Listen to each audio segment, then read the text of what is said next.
নমস্কার বন্ধুরা, আপনারা দেখছেন রিপোর্টার বাংলা। বন্ধুরা, পরিযায়ী শ্রমিক যারা বাইরে কাজ করছেন তারা একের পর এক, আমি প্রচুর ভিডিও আপনাদের দেখিয়েছি, তারা একের পর এক মুখ্যমন্ত্রীকে এবং এই রাজ্যের শাসক দল তৃণমূল কংগ্রেসকে যেভাবে ধুয়ে দিচ্ছেন, মানে এক কথায় অনবদ্য। প্রত্যেকে বাইরে যারা কাজ করছেন পরিযায়ী শ্রমিক, তারা কোনোভাবেই কিন্তু তৃণমূল কংগ্রেসকে কোনোভাবেই ছাড় দিচ্ছে না। এবং মুখ্যমন্ত্রী যে ঘোষণা করেছিলেন যে 5,000 টাকা করে দেওয়া হবে যারা পরিযায়ী শ্রমিকরা বাড়ি আসবেন, আমি এর আগেও আপনাদের বলেছি, আজকে আবারও বলছি, এই ঘোষণা করা হয়েছে শুধুমাত্র যারা তৃণমূলের ঝান্ডা বাঁধবে তাদের জন্য। তার কারণ পরিযায়ী শ্রমিক বাইরে থেকে যখন সে রাজ্যে ফিরে আসবে, প্রথম কথা কেউ তো আসবে না, দ্বিতীয় কথা কারা আসবে, তো যারা বাংলাদেশি, যারা ভুয়ো ভোটার রয়েছে, যারা এখনো পর্যন্ত কোনোভাবে ধরা পড়েনি, তারা বাড়ি ফিরে আসবে। তারা এলেই তারা কি করবে, তৃণমূলের হয়ে ঝান্ডা বাঁধবে এবং তারাই পাবে 5,000 টাকা করে মাসিক। এবং যারা তৃণমূলের যারা কর্মীরা রয়েছেন, নেতারা রয়েছেন, ওরাই পাবে।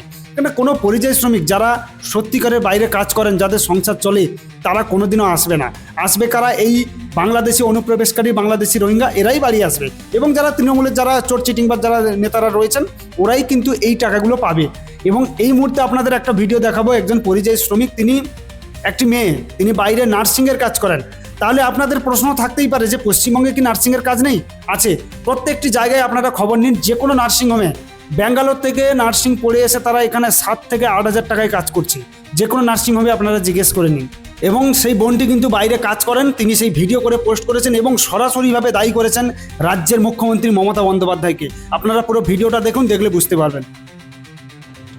নমস্কার, মাননীয় মুখ্যমন্ত্রী, পরিযায়ী শ্রমিক বলছিলাম, তবে ইচ্ছাকৃতভাবে নয়, অনিচ্ছাকৃতভাবে। খুব কষ্টে ঘরে একা মা আর দিদিকে ছেড়ে আসতে হয়েছিল বাড়ি থেকে 2000 কিলোমিটার দূরে, যখন বয়সের গণ্ডিটা 18ও পার হয়নি। তার কারণ ছোটবেলা থেকেই ইচ্ছা ছিল যে নার্স হব, রোগী সেবা করব। সেটা আমি হতেও পেরেছি, কিন্তু পশ্চিমবঙ্গে নয়, পশ্চিমবঙ্গের বাইরে। তার কারণ পশ্চিমবঙ্গে উচ্চ মাধ্যমিক পরীক্ষার্থীর সংখ্যা থাকে 10 লক্ষেরও বেশি, যেখানে সরকারি নার্সিং পড়ার যে সিট তার সংখ্যা মাত্র 2500। আর পড়ে রইল হাতে গোনা কয়েকটা বেসরকারি হসপিটাল আর বেসরকারি কলেজ, যেখানে আমার মতো মধ্যবিত্ত ঘরের মেয়েদের কোনো ঠাঁই নেই। তার কারণ তার ডিমান্ড প্রচুর হাই, আকাশ ছোঁয়া ডিমান্ড। তাই বলছিলাম মাননীয়া, এইসব 5-10 হাজার টাকার লোভ না দেখিয়ে একদিন সকালে বিকাশ ভবনে গিয়ে দেখুন সেখানে কত স্টুডেন্ট প্রতিদিন মাইগ্রেশন সার্টিফিকেটের জন্য যায়, আর তারা সেখান থেকে মাইগ্রেশন নিয়ে চলে যায় বাইরে বা অন্য রাজ্যে পড়াশোনার জন্য। আর তারপরে পড়াশোনা শেষ করে নিজের যোগ্যতা অনুযায়ী জব পশ্চিমবঙ্গে না পাওয়ায় সারা জীবন তারা পরিযায়ী হয়ে থাকে। যদি ভুল কিছু বলে থাকি তাহলে ক্ষমা করবেন, মার্জনা প্রার্থী।